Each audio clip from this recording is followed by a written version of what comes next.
everyone who did arrive on time. And the mayor has already informed us he's going to be a little bit late to this meeting, so I'll go ahead and get it started. I'm going to turn it over to Mr. Staphopoulos. You said you're going to start with CRA? We're going to start with CRA. Okay, am I doing that? Well, ultimately, the council's doing that. At one of our previous meetings, the council indicated they wanted to have the joint second meeting with the CRA sooner rather than later, probably by the end of the month. We did get a date on the calendar for April 29th from 5:30 to 7 p.m. in this very room. So a portion of this briefing today is being reserved for you all to have a discussion to see if there can be a consensus on a few points that you would like to discuss or give direction to the CRA board on. I think that's something that from the first meeting was a little evident that because both the city council and the CRA had not met to kind of get their thoughts together, there was kind of buckshot from both sides of the table. So this would be an opportunity to maybe not necessarily hammer out all of them, but at least come up with a couple of points that you feel are important or a direction that you feel is important to be given to the CRA and see if we can get them down on paper. Okay. So, to go back, and this was an issue I brought up at that first meeting, we as a council had come up with an agenda that was more than just the 5 bullet points that were provided to both groups.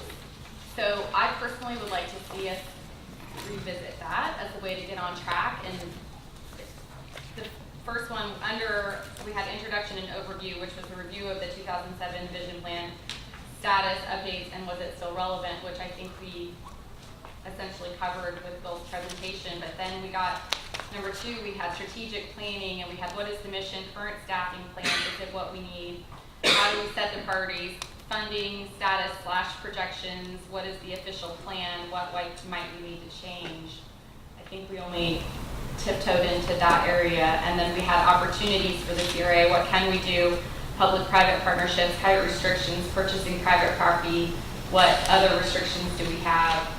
And then item 4 was prioritize next steps, and item 5 was plan for future meetings. So I feel like we dabbled in a little bit of those, but not really in an organized fashion. So, well, the first one, can you repeat that one? the intro / overview was review the 2007 vision plan status updates. Is it still relevant? We never discussed the last section. Right. So we reviewed it with the thing, but we never discussed if it was still relevant. And I think we can leverage off that. Once we decide what's relevant and what's not relevant, then we can fill in the gaps. And we do have Bill here as a resource as well, if there's any history of the CRA or activities in the CRA that you want to get a quick update on. You want to just start with the 2007? Not like your order. Start at the top. Well, are we discussing whether it's relevant? I mean, apart from the title, obviously that's not relevant. We're in 2019, so you know what filling through what he's done or what the CRA has done, what the city has done. There was a few things on the list or on the plan that we hadn't reviewed yet. So, well, there's a lot in it. You know, we can spend months and months going over it. I think if we prioritize that, you know, what are the important parts of the plan that has not been fulfilled? That might be a start. I've got a question for Bill. In the past, has the CRA been part of prioritizing the work, or is that something that's come from the direction of the council through the city and the city prioritize the work? Because being on the CRA, I never felt like we were involved with the prioritization of the work. Is that something that we as a council should be handling the prioritization and then working with the city and then putting it through the CRA to make sure that we're meeting the goals of the plan and the requirements of the CRA? First question, the city administration formally did that. And then the CRA became involved typically just in budgeting time. The year-end redistribution of unallocated funds, that's the year-end true, I call it the year-end true-up. Right. That has some prioritization because it's not a large pool of money because neither district has much money left at the end of each year. But to the extent that the CRA did the prioritization, at the year-end true-up, they'll do that. During the year, and for both the, back up for a second, it wasn't just the 2007 vision plan. In 2015, there were additional elements added by amendment to, both of these are amendments of the 87 plan. The 87 plan was still the document that talked about all the downtown area, laid out the land uses. 2007, the vision plan was an amendment to that plan with the guiding principles, highlighting the streets, you know, family friendly and all that. Then the 2015 plan and also the 2007 plan incorporated the downtown infrastructure plan. That, I believe, was by the administration that came up with that priority, because that's the tail that's wagging the dog downtown right now. I mean, we're working on a $10 million project right now, and we're doing design for the other three components to get that infrastructure plan done. Then we go back more to what the other elements in the vision plan are, which aren't necessarily prioritized at this point. We've made progress in some areas, and some of the areas we haven't. Should the council be directing the city? Is there any reason for us to have the CRA involved? It seems like we could move forward a lot quicker if it was the council that was working directly with the city. Because Right. if we're going to go through all these meetings, it's going to take 6 months to even get a direction together. No, I understand that, but at the same point, you do have a appointed CRA, and then what becomes their function if it's not to help? Well, it's still the function that has served in the past, that they're approving the projects and everything that the city has put in front of them. Gotcha. Because it would stay as it was, and they don't necessarily need to be as involved with the prioritization as the council does. I mean, because the city has been selecting the work and making all the decisions on what was getting done. It was going to the CRA, it was getting approved, and everything was getting approved. There has been one no vote in the last 10 years, I believe. And so, I mean, really, it hasn't really been functioning, doing really anything. It just seems like we're like a rubber stamp. It is. So that's why I think that we as a council need to tell you what we think is important, what needs to be done. You need to help prioritize the work, and we need to move forward with this. Because otherwise, we're going to be sitting here a year and we're not going to have anything done. Bill, is there anybody at the FRA maybe or throughout the state that you know of that could give us like some third-party consultation on this? Who knows how other CRAs and cities operate that isn't in the weeds into it? Like, I don't know of anybody off the top of my head, because the one thing that's unique, not totally unique, but fairly unique, is that we have a separate CRA that's not a subset, or the whole council just switching hats in the meeting. Okay, now we're convening as a CRA. I'll reach out to Carol Westmoreland, who's the executive director, and see if there's somebody that has the experience with our setup. Because every time in the certification classes I went, I was one of 4 people or 3 people in the whole group of 30 people that had a separate CRA. like Gainesville has a completely separate office, don't they? Aren't they totally separate? Well, that may be the administration though, and not the members of the seated board. Okay, gotcha. Because I will tell you, most CRAs in the state, especially if the funding in the $1 million and the level of funding that we have right now, have separate agencies with separate, whole separate staff. And I don't necessarily think that's the only thing that, I mean, that's just one part that I would want to ask someone else on the outside, but I think that's certainly a big part is the structure and the operation of what it looks like on a day-to-day. And the state legislature may have, or the laws specific to CRAs may govern what you can and can't do with regards to the separation of authority. So I think it'd be important for us to show where that delineation is. So while there are things that you say you may want to have the council do and have the CRA be a little bit more focused, we may find that the state legislation says it's an all or nothing type deal. If you have a CRA board, these are their powers that are enumerated, and if you don't, then it falls back to the council. Well, for instance, with, whether or not the vision plan or what the uncompleted elements are, if they're still relevant, any amendment going forward to the plan has to be approved by the city council. It's approved by the governing body. The CRA can make a recommendation at that point. So it's like, instead of you recommending policy for them, it's more like the other way around. When it comes to, hey, we want to totally revisit the vision or the downtown redevelopment plan, come up with a new plan from scratch, the CRA can make that recommendation, or the council could act on it, yourselves, because city council is who actually has to do the amendment. So, I mean, up to this point, I can feel for the people on the CRA because they're frustrated that they haven't been able to give input. So, but you're saying that's an important part of the job? Well, and for So- the two, the Margaritaville, the Dolphin Depot, Element, all of those are RD rezonings. One of the main functions of the CRA in those instances is to make sure that the plans that are presented to council for RD zoning approval are consistent with the redevelopment plan. Mhm. So, I mean, they do take the lead on that. But the city has always said, this is how we see it, and the CRA always agrees. I'm Right, okay, so I'm yeah, okay so- with the city having input and saying that.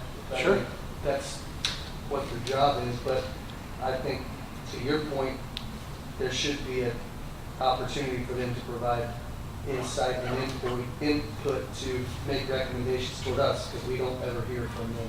Or and maybe they have, as a collective group, side discussions where they have some ideas that they want to bring before us, and things that we should prioritize as a group. Because obviously, we're the ones that should be setting the But priority. I mean, just being on it, I know that it's very difficult because of the sunshine law that you can't communicate other than in the meetings that you're in. Yeah. And that's what, just so you know, we're having the CRA workshop next Monday in our scheduled meeting, but I'm having the agenda items. I just put out the annual report, so we're gonna talk about the annual report, and we're gonna talk, like y'all are talking amongst yourselves, about the meeting that's gonna be the following Monday with y'all, so. And maybe that's something that, I don't know, Bill, you're the manager of that, but maybe it's something that we can notice and they can do it for 15 minutes at the end of their meeting, once they've voted on anything, and they can have open discussion. Or if there's an open discussion on the agenda before the meeting starts, like we have, like if we have issues that come up, we can bring those and have discussions and.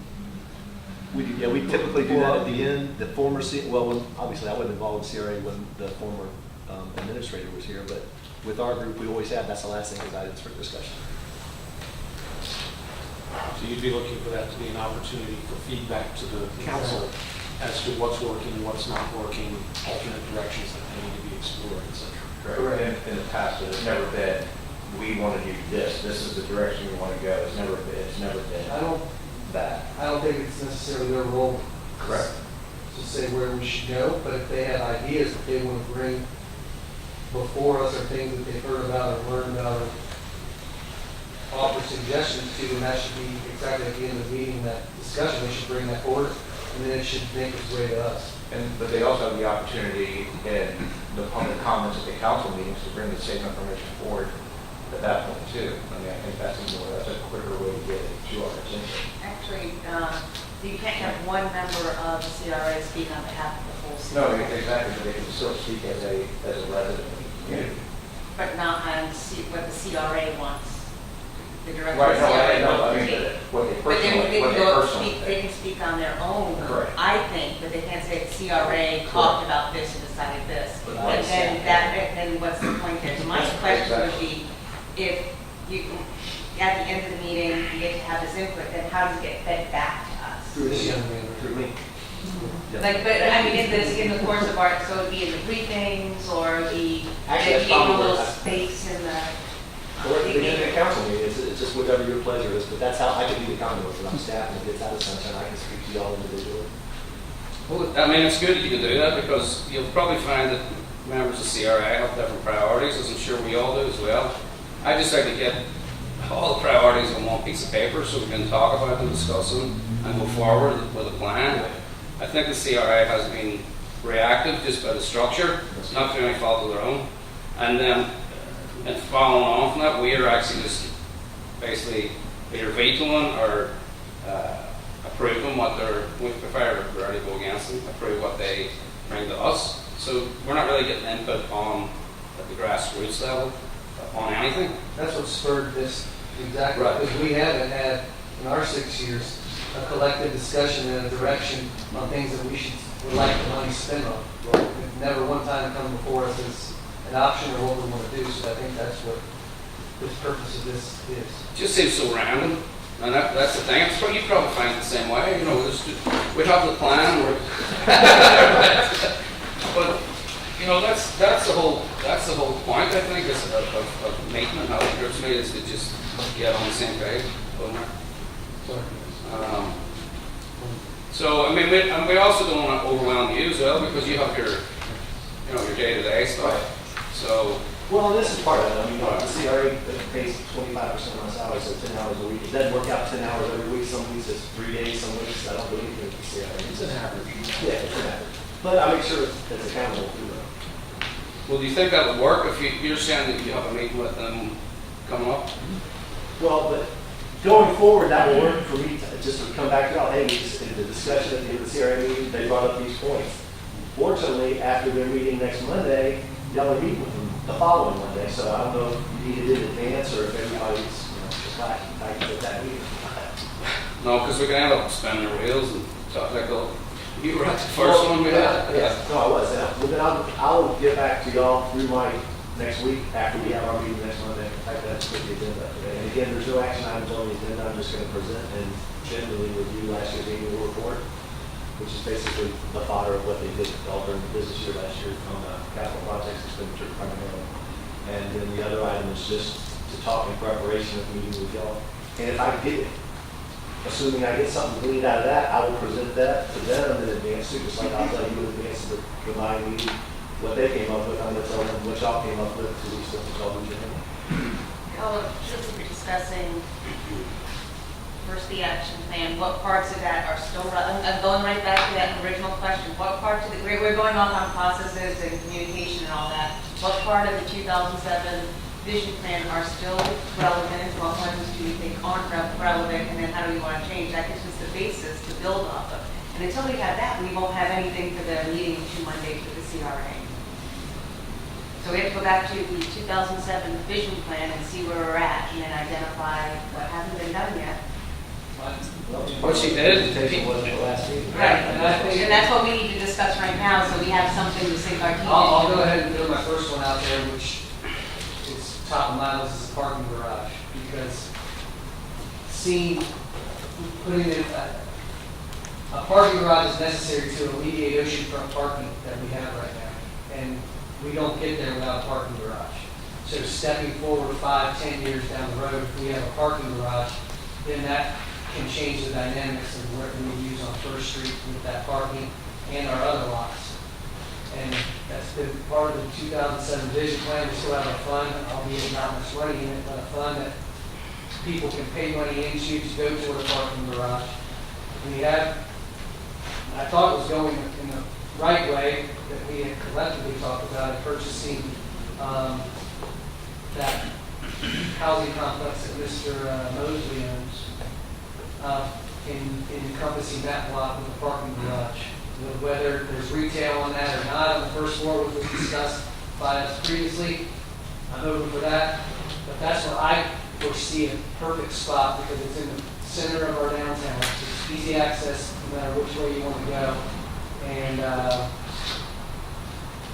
just throw that out there. Well, my problem with that location is just that I don't know if we want to bring vehicles to the heart of our downtown business district. It seems like it would be better to have access off of Beach Boulevard, maybe put in the parking lot back here, so we can turn that more into a bicycle pedestrian friendly area, and that's how you make it more family friendly. Well, Where else we also talked do about, it to be big enough to have? Right at the parking lot we have right now, just right next to Snickers. Without getting into the details of solving the problem, no, that's okay. Without getting into the details, I think maybe going back to the issues of core philosophy. You know, is it the philosophy of the commission that they would like to see structured parking with potentially a mixed-use component sited in downtown to provide parking relief and a spur for additional redevelopment? If the answer to that overarching statement is yes, then staff can go in and look at the options that are available and bring that back to council for consideration. So without trying to solve the problem today, I think we should look at it from a principal perspective and see if we can watch it. I'm going to bring up a bag that Chris and I listened to last time. And it really is that we need to first determine the purpose of the downtown. Before we decide we want a parking with garage, we want to sit for the downtown, what is it we want for the downtown? Instead of that bigger view, we have somewhere to, we're all working towards the same direction. well, that's the plan is for. So to go back to the initial point, is it still relevant? To answer it simplistically, yes, it is, because there are many parts of it that are relevant today. There's things that maybe not, that are small, and that's why I think we should pick one thing, or maybe 2 or 3 things to focus on. And, you know, because you'll have a different opinion than I will on what we want for the beach. It's, you know, and yours is probably better. But the thing is we just need to take action on it. Right, I guess, and so we also have to look at timeline. So if there were if the larger plan is you want to drive people to park their cars, let's say like downtown, park their cars somewhere and then walk and be more active downtown to draw residents and all that other stuff. What is the timeline we're looking at? Are we looking at 2 years, 5 years, 10 years? That ends up being kind of important because some things are going to take longer than others, and we need to have A in there before B and C and all of that stuff. Plus it's funding. I mean, if we do undertake parking garages, how do we pay for it? I mean, the 1 year CRA money is not going to do it, or one year's But you're budget. skin in the game for a parking garage is the dirt, we own it. Either the city or the CRA owns it, and that's a big part of it. And the ability to shop public-private partnerships as well. Well, to Georgette's point, I think it's important that we can't just talk about a parking garage. It has to be more than just a parking garage because, you know, who do we want parking in that parking garage and why? Why are they coming to the downtown? And are they coming because they want to go to all the bars? Are we just going to put a bunch of cars in the parking garage because they're all going to the bars? Or do we want to have some other things that we are doing in conjunction with that direction to try to encourage, you know, people to come and do something else? We talk about residential, to your point. We talk about residential on top of the parking, and I think the beauty of that was that we have people that have a vested interest in being there as opposed to visitors. You know, we have a huge influx of visitors now every weekend and throughout the spring and summer months. Most of them behave themselves. Yes, we need to provide parking for them and residents, but to bring it forward more, if we are going to bring the structure and if we are going to revamp our downtown, I think the best course of action is to have people living there because they take more pride, they take more responsibility in that neighborhood. At the minute, it's kind of can be either crazy with our crowd or completely dead, and I think we're kind of looking for something in between there. So your vision is to have more residents living downtown. Yeah, I would like to see that. Okay, is that everybody? Like everybody would like to see more residents or see more businesses? I'd like to see our current residents get downtown. If they're not going to come downtown, why it still has this reputation of being unsafe? And It's not going to be safe until there's people living there. Right. It's the same as what downtown Jacksonville experienced the last 50 years. They're always talking about we need people downtown. Nobody lives there. But it's also not a safety thing, it's also, there's not anything they want to go do downtown, you know, so there's that piece. Well, keep in mind, we got this site under contract right now, they were doing the actual hard plans for the lighting master plan, wayfinding signage master plan, public art master plan, street furnishing plan, and a little bit on the back burner of the pier entryway plan, just because the pier is going to be under construction for 2 years, so we're not going to doll up the entryway of the pier just for them to traction during construction. So that's still an element, and we all agree that we want to do it. In fact, y'all haven't known, or you don't know it yet, you will now. We've got another hotel here that's interested in the Pier Cantina property, which is one of the last, I think it's the final, no, there's not one more. One of the last remaining part. I think you mentioned it. Oh, okay, well, that's gotten harder in discussion. In fact, I've got a draft of a redevelopment district rezoning application for them. And that will be the only hotel that comes online, if it comes online like they want to, if it gets approved, if it goes through council approval, the planning commission and CRA approval, they will not be providing all of their on-site parking. They will be paying their way out of a substantial amount of their parking, which could be some impetus for a future mixed-use project. And when those type of payments in, that's not TIF money, that doesn't have the 3-year coattail restrictions to it, so that would be a potential pool. I'd like to mixed use and the height that we have in one of the areas downtown in order to be able to bring mixed use where you have the parking, the business, and residents in that area. Did we ever decide what the status of the Dick site thing was in terms of council approval? The contract was that they were to present the plan to city council, make a final presentation of the final document. It doesn't get in the specificity about whether or not city council had to vote to adopt the plan, ratify the plan, and just presented it. It was given for information primarily, because the first time they presented it, we got a little feedback on the logos, and the second concept for the peer entry plan, I don't even think we had to pay any more to do it. They said, okay, we'll come back, this is the comments we got on our final presentation, and those were the only comments we got, so then they came back again with the final 11 by 17 plan, and in their mind and in my mind, that was the final document.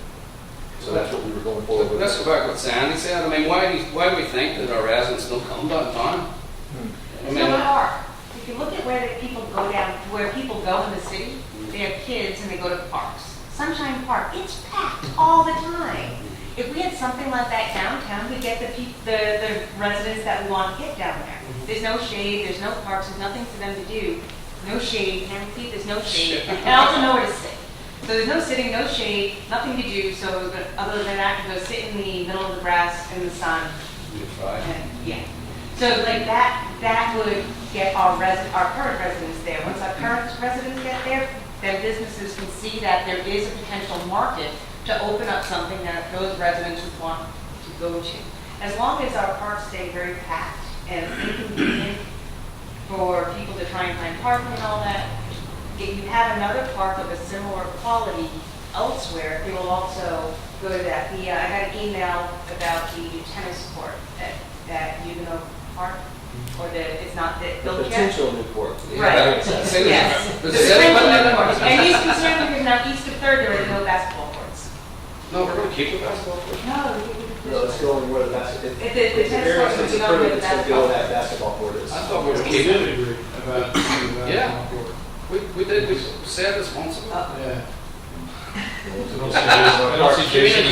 Yeah, so there's that, but anyways, the larger point is we need something for people to, like, It's a just smaller normally building, do. that's not. No, we're supposed to put the court in and then the basketball thing on the back I know we're side. talking again, and we're gonna have first coming to areas that are gonna be patronizing locally owned small businesses in those areas, and I think that drives a lot of community buy-in to the gas. But wouldn't those visitors also like to go to the parks with their kids and things like that? And they don't have to go all the way to South Jack's Beach or to the baseball field and such. They can just go right downtown. They have a vibrant area there. So I would say that in addition to a parking garage, probably for the parking garage, a park for kids. And I guess it's Not really parking before That's the the park. last concept. Well, that's what, Before I that's leave, why we're talking about square set. I mean, they tried to talk about that in part of Lake Oh, we were talking Plaza, about right? putting a park in the corner. Yes. And it was like Right. half the council didn't like that. But let's take a step back because, we had a 2002 vision plan, we had our 2012 action plan. They've been fairly consistent in going in a consistent direction. I don't know if there's been any big dramatic change. Everything, a lot of what you're saying is already in our plan. So, maybe we should go back fundamentally, take a look at the plan one more time and just make sure we're on agreement that whatever modifications we're gonna make, let's make them to the plan that we've already discussed. There's 4 of us here that have been talking about this for 6.5 years. And we've made some progress. And I know that with this site, we're closer to implementing some new things. And I know there's a lot of energy and excitement about moving forward more quickly, but I still think we ought to stay relatively focused on the plan, because we've got good plans. I think that, So that's relevant? Answer your question? Done. That was the first question, is it relevant, is the plan relevant? And I agree with that. I think the fundamentals of the plan are fine. I just feel like there's a next level that we need to push to. To me, the next level is using the CRA to drive retail establishments that we want into this area, or if it's housing or whatever. I don't necessarily agree with the park because I feel like this should be the main convergence of retail in our community because it is our downtown. We do want people to park their car and be able to go do multiple things at one time. And we have great parks all over the rest of the city. And the same discussions happening downtown with regards to the landing. Should that be a green space or should that be a convergence of restaurants or retail or heavier? And so there's plenty of good arguments to me on both sides of the point. I happen to believe that this should be a real hub of retail and diversity of retail, that we decide what we want that to look like, and then we go very intentionally down that path. The hotels and everything are great, but did we ever say that we want Jacksonville Beach to be a tourist hub? That's one approach, and that's certainly a benefit, but is that good for the long-term future of Jacksonville Beach? I don't know the answer to that, but I don't necessarily think just having a downtown packed with hotels is what I want as a resident here. Well, it's not even good for the tourists either. I mean, I don't see Jack Beach as a tourist destination because there's not really a lot to do here except drink. Or go to the beach. Yeah, It's also a great beach is public good. park, right? Yeah, that's our main attraction is that oceanfront. But yeah, a few here. But it'd be good to actually have, like Chris is saying, shops people working down here, you know, everything that goes into having a vibrant center business district. The private sector is bringing hotels, so yeah, we need to kind of plan out what the city is going to look like when the hotels are built. You guys heard me talk about St. Pete Beach, and I think it's a pretty helpful example of what we could become. And again, if you go back 5 years and look where we were trying to, and talking ice cream shops and taffy shops and all that kind of stuff, in a million years, you never get anybody there because there were nothing but the dinner crowd and then the drink crowd. But, you know, the parking lot, the hotels and restaurants are going to bring those people in that are going to wander over these places. And I think it'll start that economic spark that gets the small business community starting to develop. I don't think we're going to be able to legislate or come up with a plan and put it out and say, okay, come on, economy, now do this. I think the important thing is that we're putting the templates in place to provide the people that are going to go into the establishments that will make the yogurt shop succeed and will make the liquor store succeed. That's, I think, the foundation of the plan. And we're making progress as we continue to go forward. So I'm still a proponent and supporter of plans that we've put together. I'm open to adjusting as you guys see fit, but just kind of start over. Lots of much work. Makes sense, yeah. But, you know, and to answer your question, I think we can be both. I think we can be a tourist destination and somewhere where our residents want to be. Talking about the CBD. Because it's a cool, safe, fun environment, it's that way for both groups. So it doesn't need to just be targeted towards one specific group. Yeah, if we get our residents downtown, we get with the park and retail, it's not like park and all retail. We have green space, we can put stuff on the green space for people to do some shades. We can have the retail, the vibrant retail, but if we get our residents to go downtown and frequent that, it will attract visitors with the same interest as our residents. That would help to lessen some of the issues that we have downtown. One of the things. But we need to get our residents downtown for that to start to happen. So that really needs to be the focus of our residents. Certainly agree. One of the things I was in Tallahassee last week, and one of the mayors from South Florida approached me, very nice individual, and he said, you know what makes Jacksonville Beach unique to any other beach I've ever seen in Florida? I said, what's that? He said, you still have beautiful neighborhoods. And you know, that's what we have key on. We have beautiful neighborhoods for our families to come and enjoy. I don't think there's that much of a tourist location. We have tourists obviously that visit here, particularly when the Seawalker Million's active. But you know, I'm repeating myself now, but I think we have a good plan. And if we need to make some modifications to keep moving forward, let's do it. And I don't think anybody was proposing checking this plan. I think we were just talking about updating and adjusting and prioritizing. Well, the idea is your fixed existing residents downtown. I think I said it at the end of the presentation, or if not, one of these prior presentations, we talked about the action plan. Just economically, I think the future of the downtown is going to be a little tipped more on the residential side than on the commercial side. It's got to. We've got to have that core support. You got a retail market that's already cut in half by the ocean. You've got a retail market that's cut by all of that commercial that's on up at Town Center? yeah, no, even before Town Center, just on the other side of the ditch, going up Beach Boulevard. And we've got 600,000-700,000 square feet. So I'm not sure what level of unique retail we're going to get down here that's going to pull away from that. At the same time, then we're pulling away from our own commercial market. So I think we've got to get more residents downtown. And I'm not. My thing about living or just down? No, living. Down Well, put it this way, we've got 3, possibly 4 hotel projects. That's going to put like 400 hotel rooms down here. And that's not just people at night, that's people in the daytime, and these people aren't banking on, well, we can live with 60% occupancy through the winter as long as we're packed in the summer. They're counting on 80+% occupancy year round. That's going to get some level of street activity downtown, but we still need more. And in addition to pulling people from all neighborhoods coming into downtown, we need to have more people living downtown. But we also have to just be careful about mixing residential and businesses because of the noise. Because there's been a real, you know, that continues to be an issue with the residents. That's true.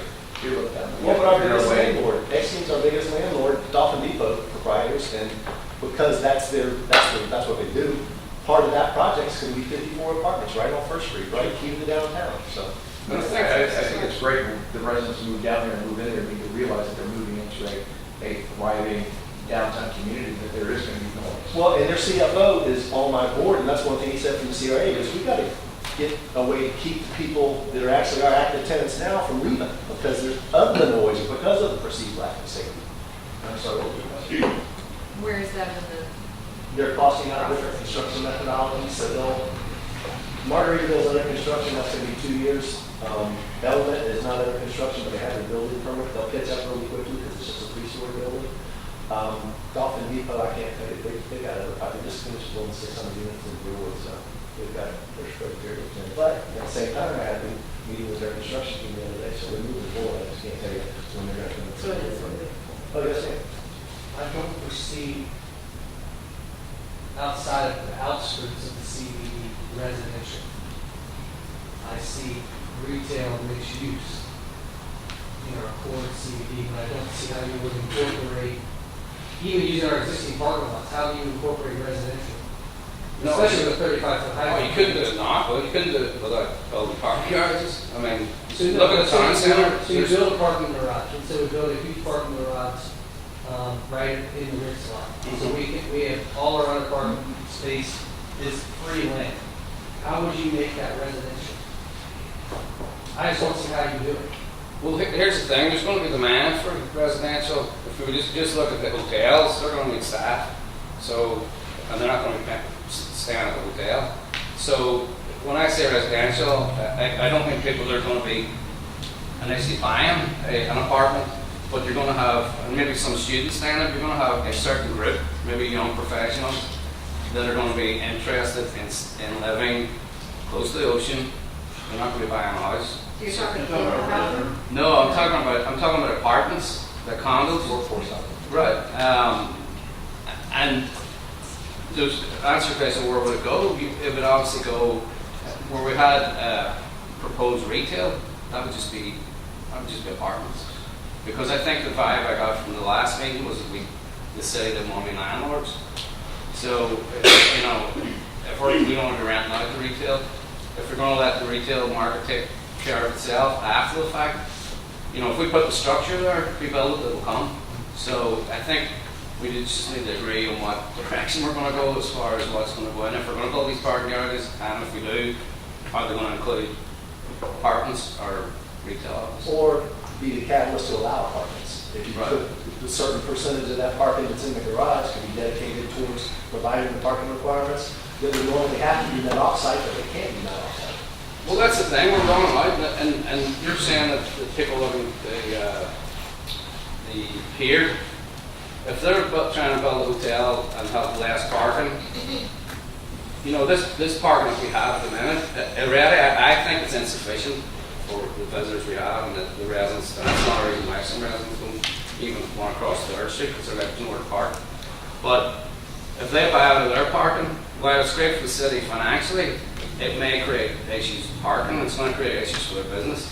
So I think if they do buy out of it, we need to get ahead of the game and say, well, okay, you're still going to have gas there, so where are we going to park them? Well, but part of their rationale, and it's I've heard a couple of last conferences I've been to in South Florida especially, it's manifested. A lot of these hotels, the parking structure are ghost towns because of Lyft and Uber. Well, our market's a little bit different unless you're just out here at the beach because you want to be, but you got to work downtown, you're going to get a rental car. Yeah, because I mean, the Uber ride, that's, I mean, if- $40, $50. Right, if we're looking for tourists, not like just people coming from in town for the weekend, but like tourists that are coming here for a week or two, they're either going to drive here or they're going to go to the airport, and they may get an Uber, but I mean, I still think that the majority of people use Jack's Beach as a pass-through. They might be going to South Florida, they might come here and stay for a few days, but I think the majority of them will be driving.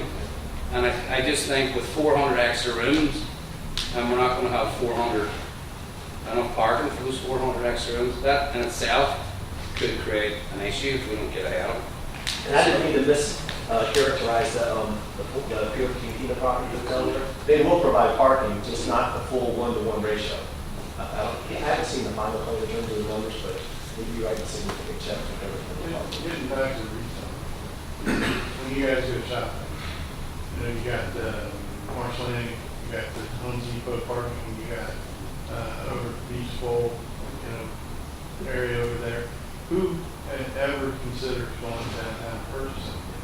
And I don't think that's really going to change. So any type of retail I see is going to be something that fits with the environment created by the hotels and the restaurants. That's why I think. And any new residents you would introduce in the downtown area. Like I said, next thing half of their project's gonna be 54 apartments.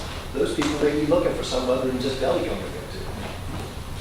Yeah, but it is gonna be restaurants, it's gonna be tourist related, or it's gonna be,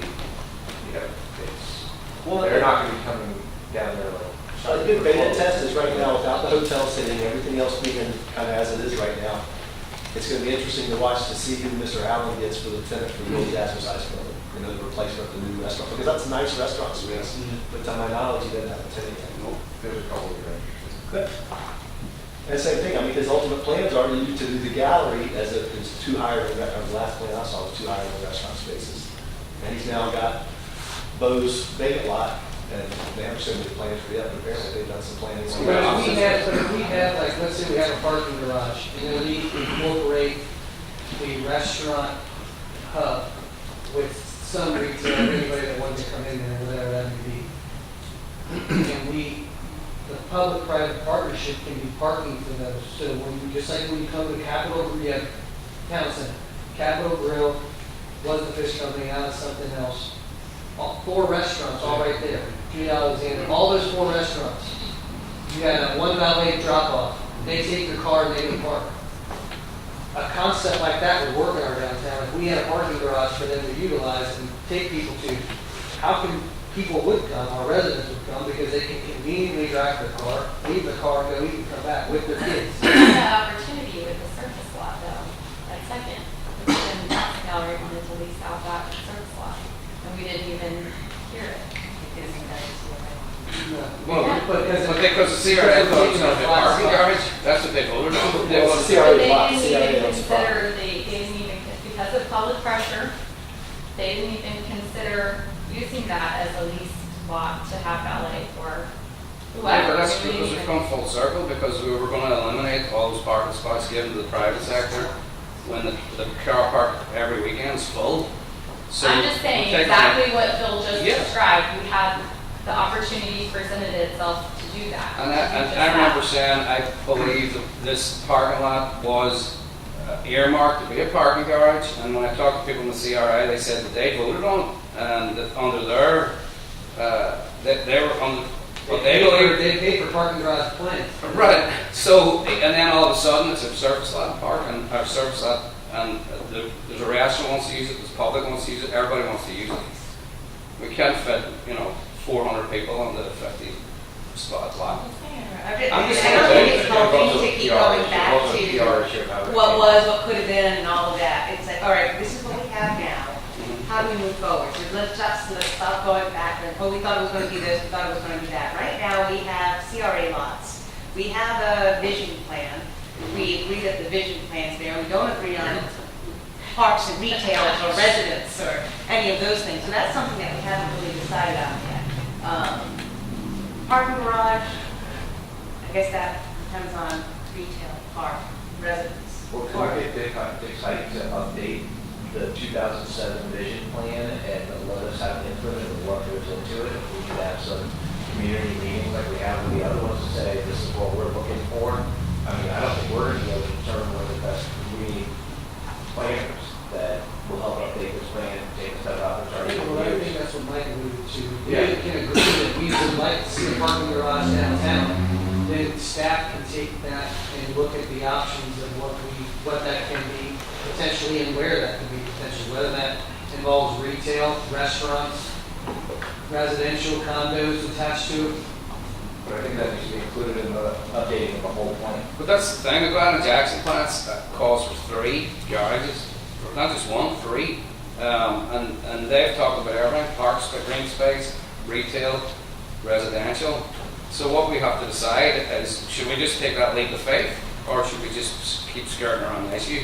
Do we want a parking garage or not? I'd like to interject, I don't think that they called for 3, I think they said that there was potential for 3. Right, but That it was you on might the- want to put one here, or you might want to put one here. I don't think they said that we want to have 3 garages. Yeah. 'cause- Well, everything was a proposal. It was, at the minute, we haven't taken any of them. Like, we haven't even went for one. Yeah, I know they said it was 3 spots, but Right. But do we need to work with them to come up with a plan that we need to put in so we can go, here's the plan? I think we already have it. Honestly, I think we already have it. We I can think see it's pretty close, but there's already a lot of that work that's been completed, let's take it off there. Stick their stuff, let's rely on this. Right. If you put out an RFP Right. for a parking garage, you kind of want to put the onus on the private sector who's going to consume the RFP and respond to it. That's how you get the variety of different ideas on it. So it's not, we don't want to pigeonhole and say, look, this is exactly what we want the north side pink. You want to say, hey, Let's say where it's gonna go. yeah, no, Right. I agree. That's what because I don't think we let the RFP out say, look, we've got 5 different public lots potentially. Which one would you want to do it on and what do you want to put there? I think we ought to, y'all as a group, because you do own some of the properties, you own the city owns the Latham lot, I think, and y'all own the Pier Park. Y'all need dollars investment. And the CRA owns the Ritz lot, which I, it's the public lot from the Ritz, and the CRA and the Second Street lot. So depending on which location you want, if you want to use one of the CRA lots, you got to get the buy-in from the CRA and say, yeah, we agree, we want to put down an RFP for it. If it's a city-owned lot, you may not need the CRA's input as to whether or not you do it. And they would just be involved in, perhaps just like y'all would be doing a peer review of the I RFP. just remember the parking garage on the Second Street lot that was paid for by the CRA. By the time you had mixed use component, it was like 60 spaces or 100. I mean, it's just not, that's not a parking garage. Well, That meets the needs of one business. And So, that's for the 35-foot height. correct. So, I never saw plans. You said there was plans going up. Was it just for parking, or was there any? there was retail. It was enough detail to get how they're going to accommodate the commercial frontage on Fourth, because Fourth's a pedestrian-oriented street, so you've got to have that 30-foot depth frontage. It was how you could accommodate that, and then it was structure, how many spaces you could get. That's all. And it was determined that it was too small, or? I don't remember that. That's before mine. That was pre-me. Before. Sorry. We approved it. Before I got here, did you give any review of what we're doing with this, how you see what's coming up? Just generally tell them that we're working on the wayfinding signage plan, site furnishing plan, lighting master plan, and public art master plan. And those will be done by the middle of March, so those will be funding items as capital project funding items for the CRA starting next fiscal year, if not towards the end of this year.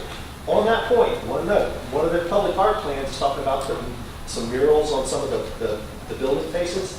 We've got to revisit the land development code to do that. And that's part of the amendment package that got shot down last fall. One of the specific amendments in there was to eliminate that 25% maximum for wall murals. Because some people like murals, some people don't, but if you'll notice, the murals we have in the city right now were all painted before those standards came into effect. And I haven't heard a lot of objections about it, but the stuff that Dix Heights looking for in their image area is the police toy stuff, the police equipment storage building.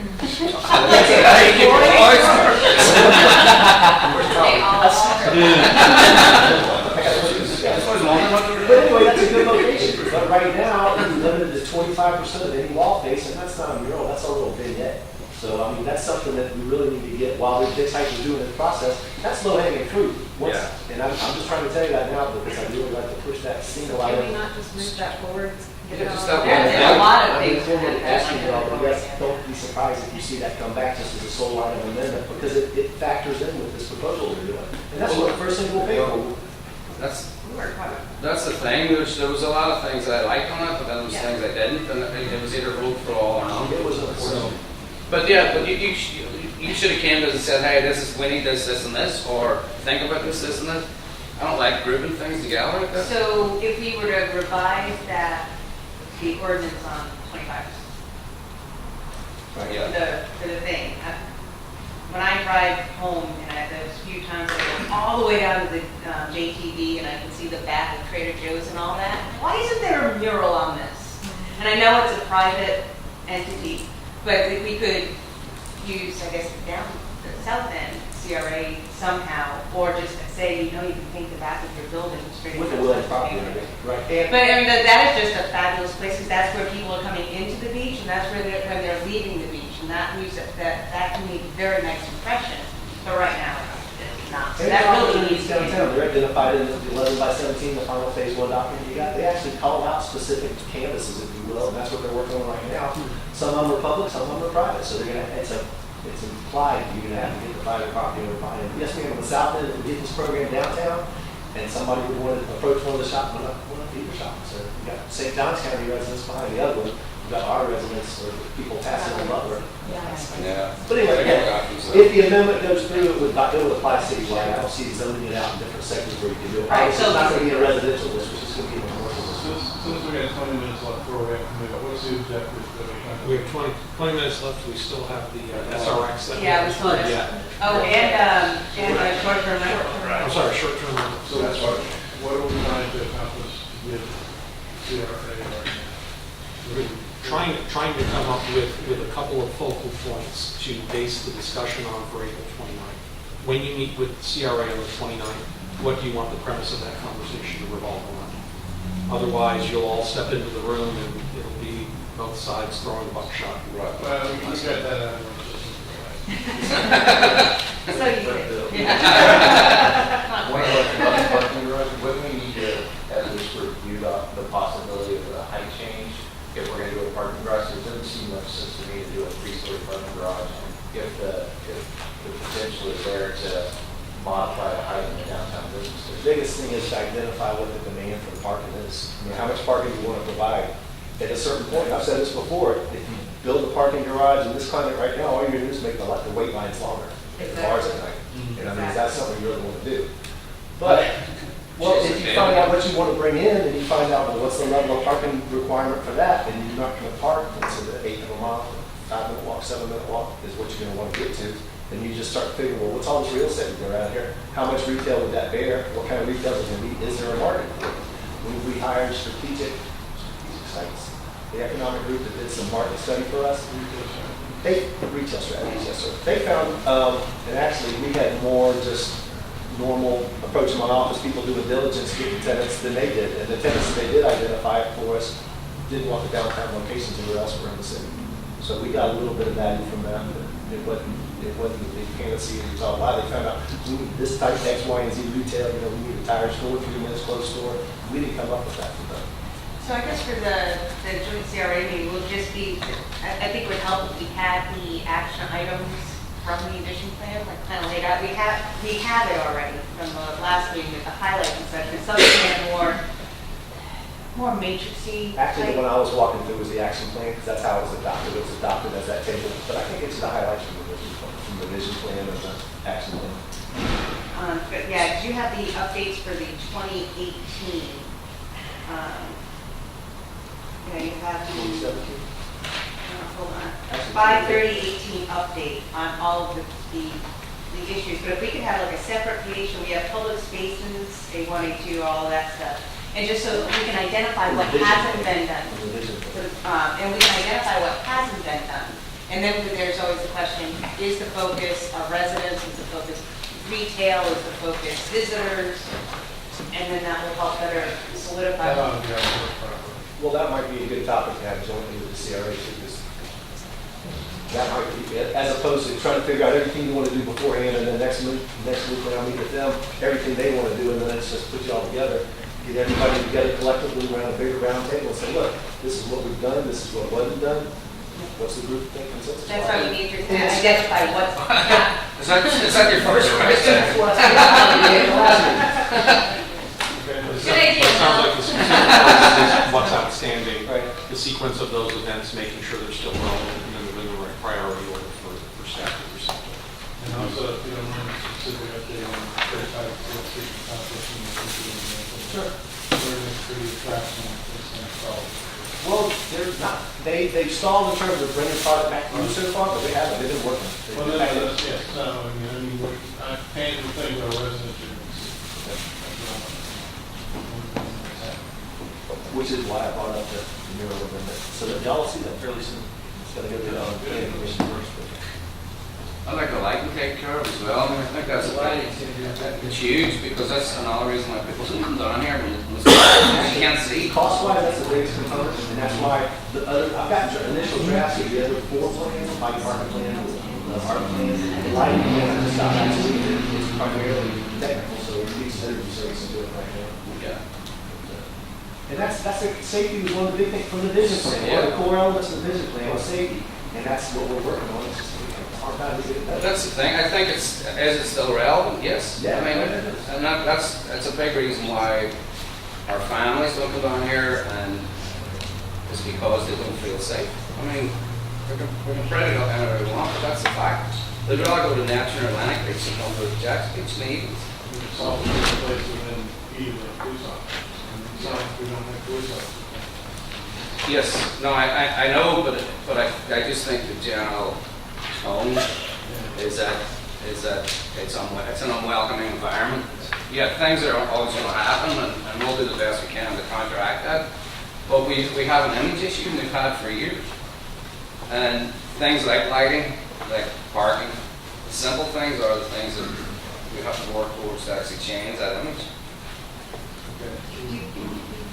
I'm sorry, I'm really anxious to get to the short-term rentals because it is a big issue down by Ryan. I agree. That's what I think that's the negative. And so it looks like the focus is going to be on what's left in the action plan, making sure that the remaining actions are relevant in a priority order. We'll also go through the dig site documents, get an update on that, to make sure that all of those projects are. So that's good. So those sound like those will be the two focal points, will be remaining activities in the action plan and a focus on the dig site projects. Actions, the plan? Yes. VAD. Is it the VAD? No, add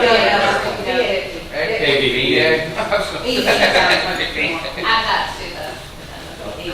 So those are the two focal points. Let's put 2019 on it. We're rolling in that.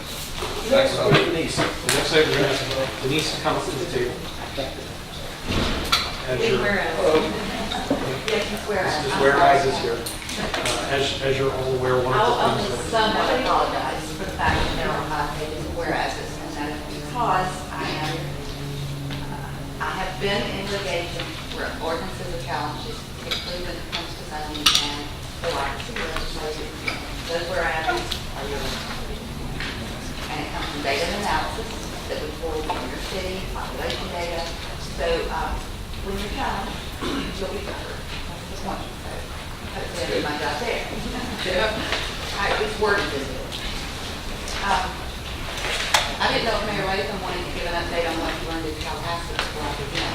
Real briefly, actually, our constituents met Lane from Warren Street, which is one of the places where corporations have moved in and bought a house, turned it into a commercial rental, and immediately next door to me.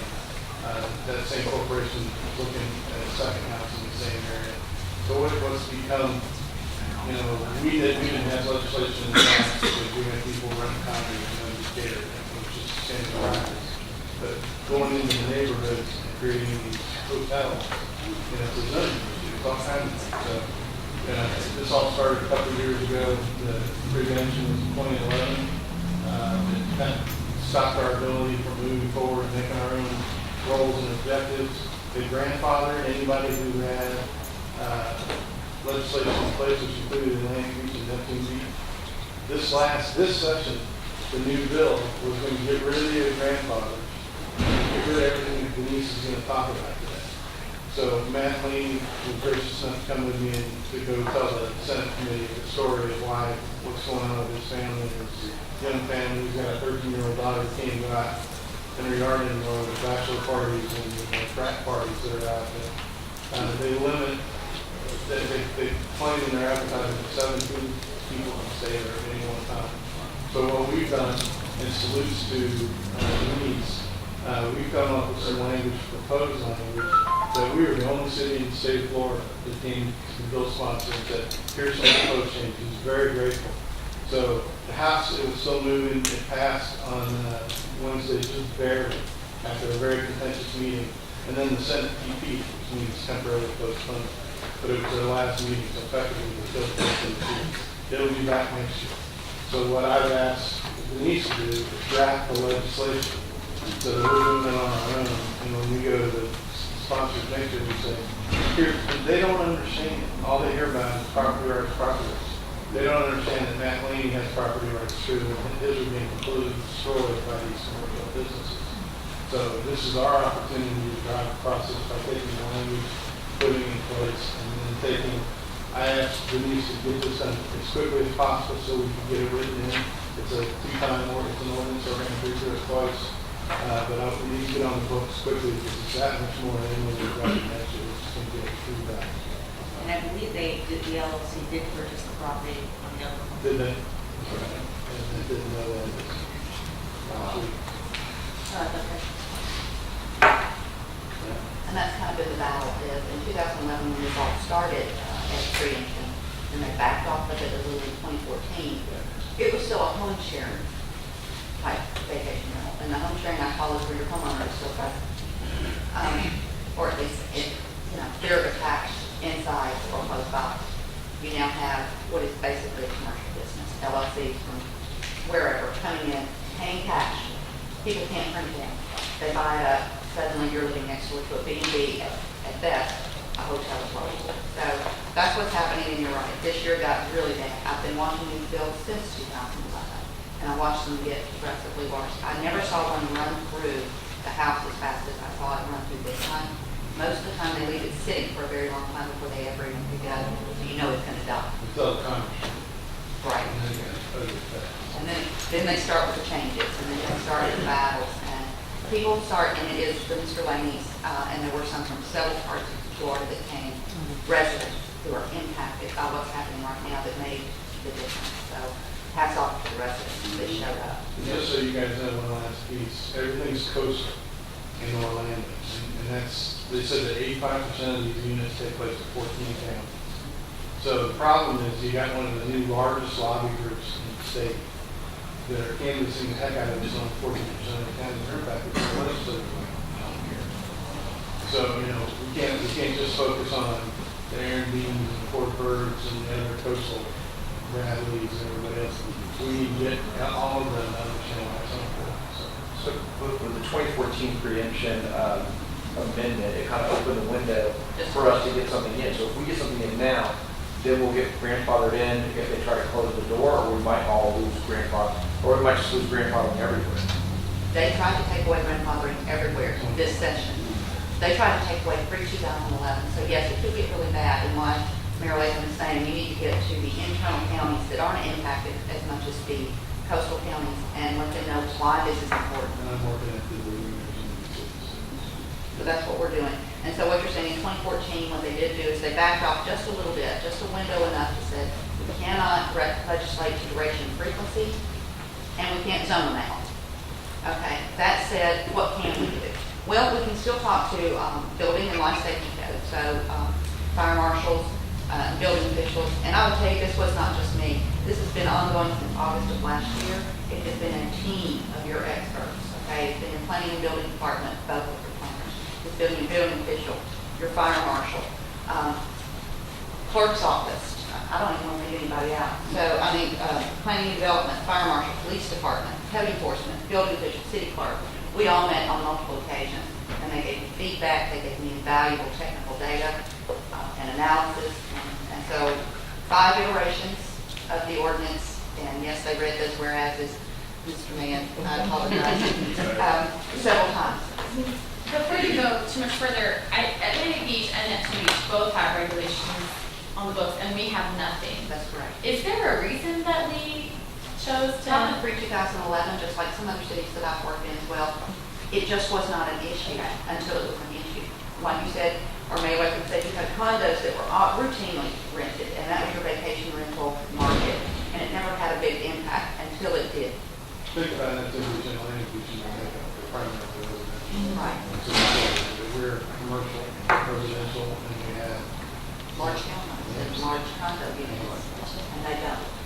So that's why. Okay. And that's unfortunate, but you're not the only ones. Flagler County Compost and many of those others also have nothing.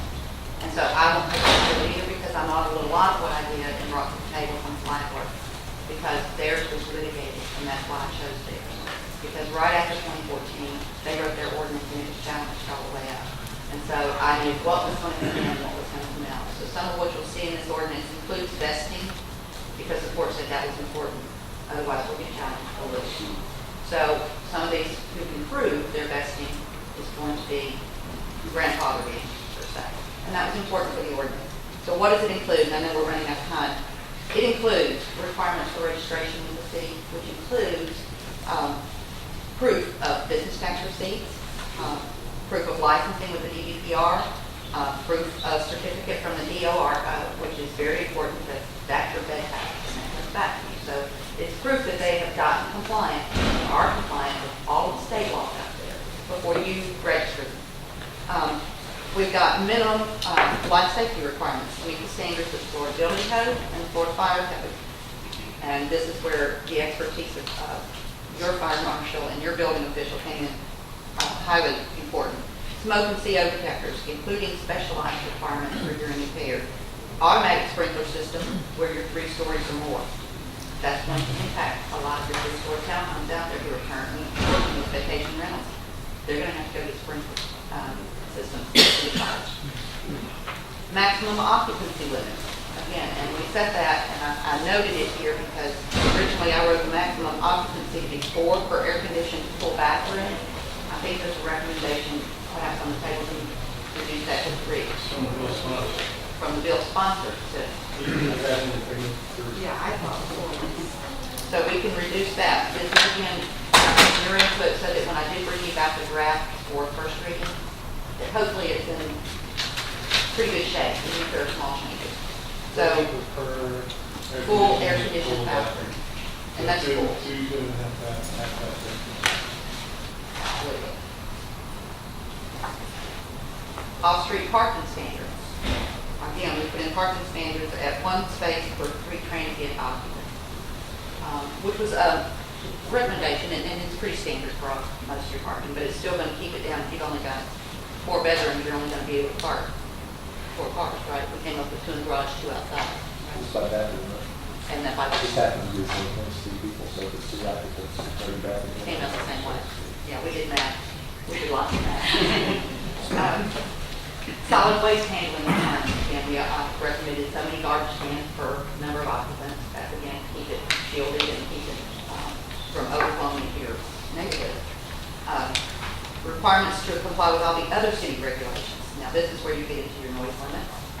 Stormwater, setbacks, lot coverage, so you can't just go in and start paving your whole front yard to get more parking on there, because you still have to meet all of the other setbacks and pervious requirements. There have to be practices. Yes, but we want to make it clear in this that this does not, I usually always say that you always have to comply with all of the land development regulations and all of the other noise ordinances, just to make sure you're able to enforce it when they go to challenge it. Can I add something to that, Chris? One thing to that point, though, is right now, if somebody's using a single-family house, when it gets built and see it as a single-family house, any dwelling unit in the city, whether it's an apartment or a 10-bedroom house, requires 2 parking spaces. So that new reg just equates it to that occupancy rate. So that's not what the requirement is now. You're backfilling into a house that only has to have 2 parking spaces. But if you're turning it into an Airbnb that holds 9 people, guess what? You gotta have 3 parking spaces. So who are you proposing that this applies to? This is going to apply to all short-term rentals. What if I want to rent my house out this weekend when I'm gone, does it apply to me? Or is it a certain threshold that you need to meet all these requirements? It's a definition. The definition of short-term, yes. So What do you, you define that? it's saying state statute, and I do that on purpose because I don't want to be a battle between your ordinance and state statute. So that definition is, 3 times a year? it is, for less than 30 days, 3 times a year. Right. So that's the definition of what is a short-term rental, and it's set by Florida statute. Again, I'm not trying to combat the Florida statute, I'm trying to live within what we're allowed to do right now. So they set that definition, I just use it. If these are businesses, why do they have to be ADA compliant? Because they don't call them businesses, because they say they're private property, right. If they're owned by an LLC?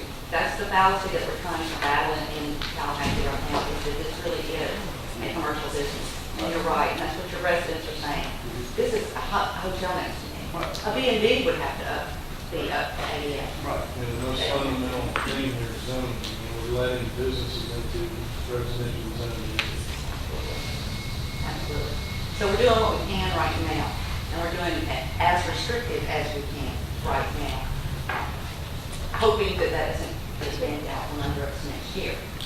But that's where education and pushback I think over time, at least I'm hopeful, I remain ever hopeful, that they'll begin to see that the business model has changed.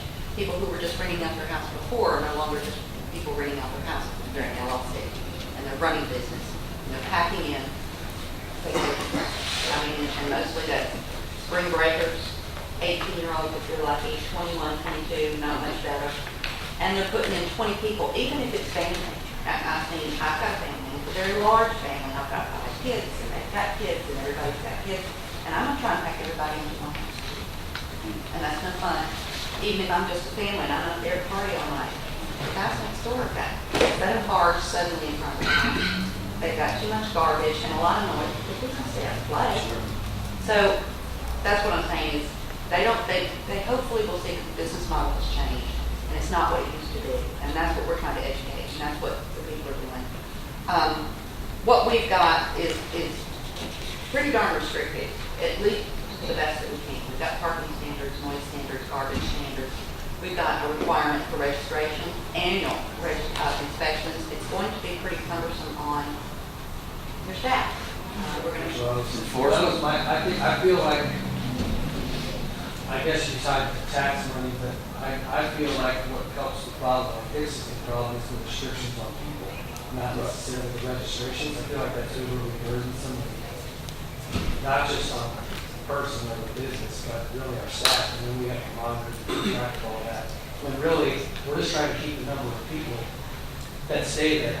I mean, I spoke to a few of the residents that I live next to, I guess the originator that started all this. And all of them, and a few of them said, we actually appreciate it because it increases your property value. They come in and they take what was a dilapidated house, at least the one in the backyard, and remodeled the entire thing and made it nice. So now it increases the property value of the street. But just one thing the collective hate is there's just too many people there. And I don't feel like they had a concern about it being short-term rental as much as it did being a party house with 20 people. Well, the ladies feel that it has impacted their property value because they don't see that they can sell their house to someone who wants to move in next to a house where there's parties every week. So basically going out to, Yeah, I mean, so it does. And so that's why I think that person restrictions incorporate and take away that. I just don't want to get over the top and put more burden on our staff if we don't necessarily have to. You purposely made this restricted, very restricted, right? And so if we're going to do it, tone it down a little bit if we need to, but also if we put this in, are the current people that are doing it, are they going to be grandfathered in? Is that what you said? You do have some vesting in there Right. for a period of time, okay? Okay. That's to get them up to code. It's Okay. like, I'm not gonna say that I have 3-story, and I'm right now using that as a vacation rental. Okay, you've got this, now I gotta go sprinkler that But thing. still- Well, I'm not gonna be able to do Okay. that overnight. I get, it allows for an amount of time for you to come in compliance. It doesn't vest you completely out of the requirement. Right, exactly. It just gives you time to come in compliance. And let me just give you a feel. If you don't do some of the restricted and the registration also requires that they give you a person of contact 24/7. That is really important, I feel, because otherwise you've just got regulation that nobody knows about, nobody knows where they are, and when the problems come, they're right back to call the police, call the police, call the police. What we've got is now making them responsible. It's making the LLC name somebody who's going to be here in town, available 24/7 to answer to any of the issues. And that's important. That's the problem. There's no way to do it, and you keep calling the police, and they don't, there's not really much they can do. There's nothing You here. can't really find them. And you have some other Yeah, the ladies that collected their house, that's the situation. So yeah, their concern was not only the number of people, but they don't know who was in that house. And the registrations, one of the things that I did like in the proposed ordinance is that you have to identify the age and the name of everyone in the house. And I think that would ease safety concerns that people with kids have around some of these short-term rental units, that they really have no idea who's there, and the LLC doesn't know who's in that And house. just to issue my other than bill, we're not the- asking that all be given to the city and then have to keep up with that. We're just saying it has to be available through that contact so that if an issue arises, then we can do it. But we're not saying we want all that stuff here. Okay, I know I've got like 2 minutes left. Fines and fees are also part of this. There's a resolution in the back. Again, I spoke to your staff, and what we felt was fair fines and fees in order to be able to administer what needs to be done. That's in the process. There will be a board requirement. This is not just for this ordinance. This will also be for the SRX. Bill wanted me to mention that. There's something that is a board of adjustment, and it's not just for this, but because you also enforce your SRX ordinance through fire code, right? So if I want to appeal a fire violation, there's a board of adjustment that's required to be able to go to before they can get to the state timeline. We used to have one of those. It was hardly ever used, and they hardly ever are, because we all come in line and all come back out. The minute you start enforcing something like your fire codes or something like this, and for your alcohol permit, people are going to start wanting to appeal. And so I have an ordinance I'm also working on for the Board of Adjustment to set that in place on an as-needed basis, but it will require another board. And that's a separate board, that's not my board of adjustment that we have now, it's a board of fire and Board of something code appeals. adjustment. But that's yet another group of lay citizens we're gonna have to field and feel heard. But my police officer said he had a bank of people he could bring in. So There's a new SRX issue going to come out at one of these prior to on May 6th.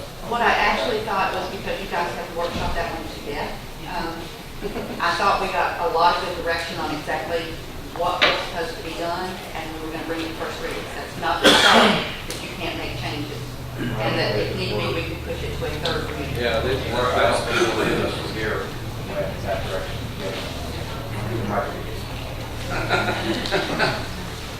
It is at your pleasure. Your discretion if you want us to do it. I mean, I'd like to hear about it, be able to discuss it before it comes forward. Let me take a look at the calendar and see what we can do that might require that we push the SRX back by one meeting. Maybe hold the briefing prior to it and then hold the first reading later on in that meeting. I'm trying to remember what I had sent to you was the work session for this work session briefing on the 6th. We'll talk about, I mean, I don't know what, because But as the preference, I can push the communications back. we're only go over it again. Yeah, we're only go over it again, though, but, because I'm pretty well comfortable what I know, but I understand. Right, I understand where you're coming from. Right. You do it. Right, rather than put it in on a workshop. What do you think? I'll set up meetings with you. If you want, we'll make it open to each of the three of you optional. We could do a briefing on that as soon as. Cut back after the first reading and they change it, kill it or whatever. If we want to preview, we can get on preview. You're all Do an operator. We can do that. I think they were here for all of it. I was here, I spoke to the former police chief, a lot about it.